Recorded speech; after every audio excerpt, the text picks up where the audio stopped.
ওরা ওখানে বসে মোবাইলে গেম খেলছে মনে আছে না? আর পাশে একটি মাদ্রাসা ছাত্র বই পড়তেছে। মাশাআল্লাহ, ও ছাত্র, এরা দুজনও ছাত্র। ওদেরকে আল্লাহর পথে ফিরিয়ে আনতে হবে। চাই দেখি কি পরিবেশ করা যায়। এই ছেলেরা, তোমরা কি করছো এখানে? গেম খেলছে স্যার, সময় কাটাচ্ছে। এটাকে কি সময় নষ্ট হওয়া বলে না? হ্যাঁ, আসসালামু আলাইকুম। ওয়ালাইকুম আসসালাম। এখন আমি নিয়মিত নামাজ পড়ি, কোরআন শিখি। এখন আমার খুব আনন্দ লাগে। ওকে দেখো কি বললো, ও কোরআন পড়ছে, নামাজ পড়ছে, ওর এখন আনন্দ লাগছে। এই মোবাইল, এই গেম তোমাদেরকে ধ্বংস করে দিচ্ছে।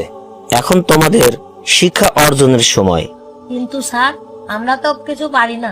মাদ্রাসা ছাত্ররা সবসময় ভালো পারে। শোনো, ভালো হওয়াটা কারোর একার অধিকার নয়, বুঝতে পারছো?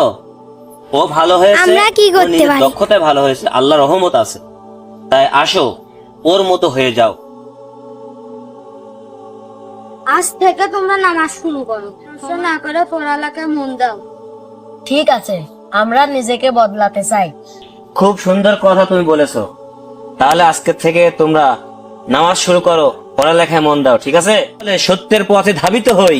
তাহলে ওঠো শাফিক, চলো আমরা সকলেই মসজিদমুখী হয়ে যাই।